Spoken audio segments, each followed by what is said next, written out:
Assalamualaikum Sobat Islam. Kembali dipiralkan banyak media sosial kegiatan di Ponpes Al Zaitun Indramayu yang menuai ragam kontroversi usai ramai kabar sholat yang aneh dan berbeda dari biasa pada umumnya umat muslim. Kegiatan yang akhirnya diekspos banyak media setelah ponpes tersebut menayangkan sholat Idul Fitri yang dicampur dengan perempuan yang berada di saf terdepan dengan saf yang tidak rapat. Dan yang lebih mencengangkan di mana kita bisa melihat bahwa diduga Ponpes Al Zaitun juga dipakai untuk berdoa orang non-muslim memuja Yesus di dalam masjid tersebut.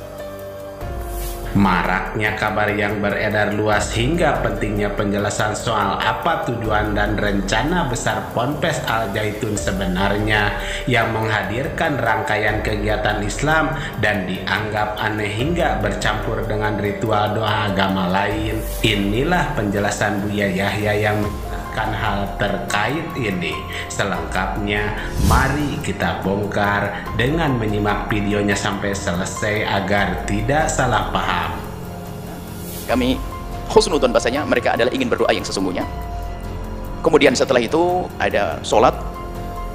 Kemudian dalam sholat itu terjadi percampuran laki-laki dan perempuan. Maka ayo kita baca dia adalah sebagai saudara kita. Jangan baca sebagai musuh. Kalau musuh nggak ada benernya nanti.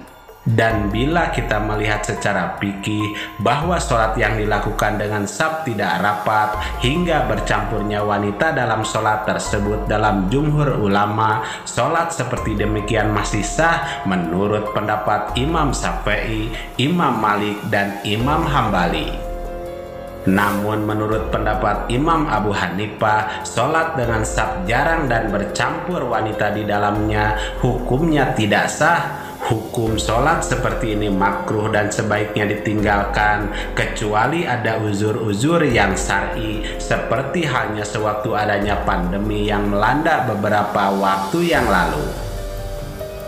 Dan untuk menegaskan kegiatan sholat seperti demikian, inilah pandangan Buya Yahya yang menegaskan hal terkait ini. Yang harus kita lihat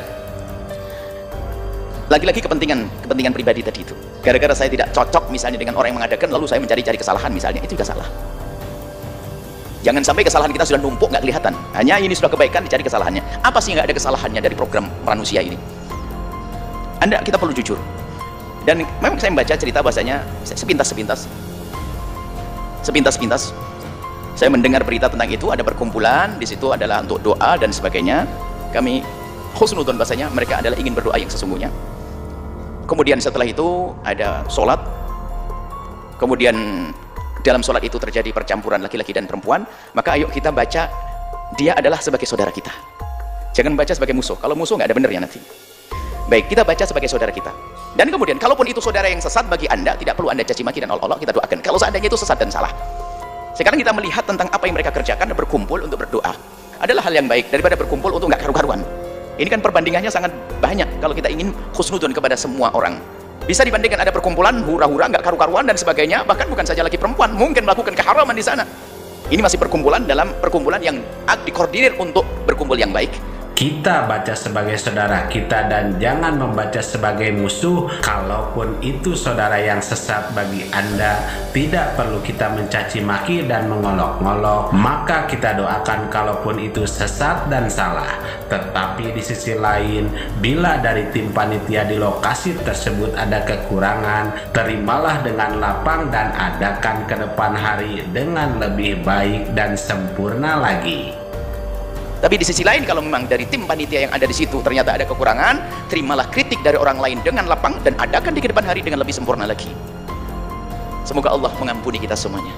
menjaga lisan kita dari mencaci orang, dan menjadikan hati kita insaf di saat diingatkan oleh seseorang, kita mudah menerima kebenaran tersebut, sehingga kita menjadi orang yang tawassaw bil haqqi wa tawassaw bis sabri, dalam menasihati dalam kebaikan dan kesabaran, termasuk golongan orang yang tidak akan sengsara insyaallah. Kembali ditegaskan bahwa Buya Yahya bukan membahas langsung soal Ponpes Al Zaitun, tetapi beliau membahas secara umum terkait hal yang mungkin sama, sehingga pesan yang bisa kita ambil bahwa terkadang Allah menginginkan tingkat tertentu, jannah atau surga untuk seseorang, dan ketika perbuatan baik mereka sendiri tidak bisa membawa mereka ke sana, maka Dia memberi mereka kesulitan. Waspadalah bila ditemukan di tempat yang dilarang Allah, dan waspadalah terhadap ketidakhadiran dari tempat yang Allah perintahkan kepadamu, yang seolah itu menjadi rencana besar mereka.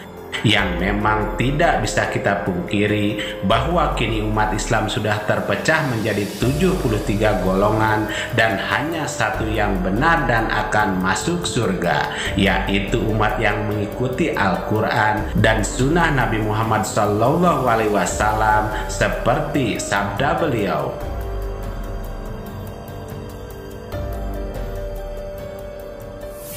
mari kita bijak dan cerdas serta selalu mengambil yang baik dan meninggalkan yang kurang baik terkait berita dalam video ini maupun yang lainnya.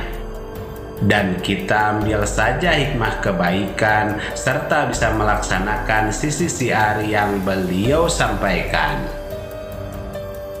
Demikian ulasan kami, semoga ada manfaatnya. Mohon maaf atas segala kesalahan dan kehilapan.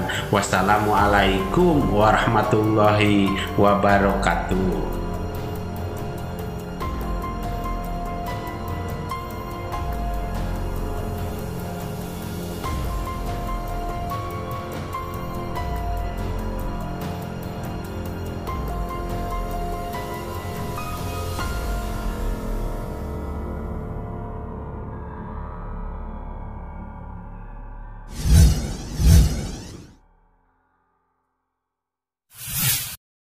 Harta yang kita cari pagi, petang, siang, dan malam itu belum tentu kita nikmati. Maka salah satu investasi akhirat sampai ke alam barzakh kita adalah pembangunan pondok pesantren. Di antaranya yang terpercaya, pembangunan pondok pesantren Gunung Panda Malang. Rekening wakafnya BRI 1174 01 00 554 560 atas nama Pondok Pesantren Gunung Panda. Jangan lupa kontak konfirmasinya 0822 2847 0705. Berkah rezekinya anaknya anak soleh soleha menjadi penghafal Al-Quran, dan negeri ini menjadi beldatun thayyibatun wa rabbun ghafur. Pahala terus mengalir meski umur kita telah berakhir.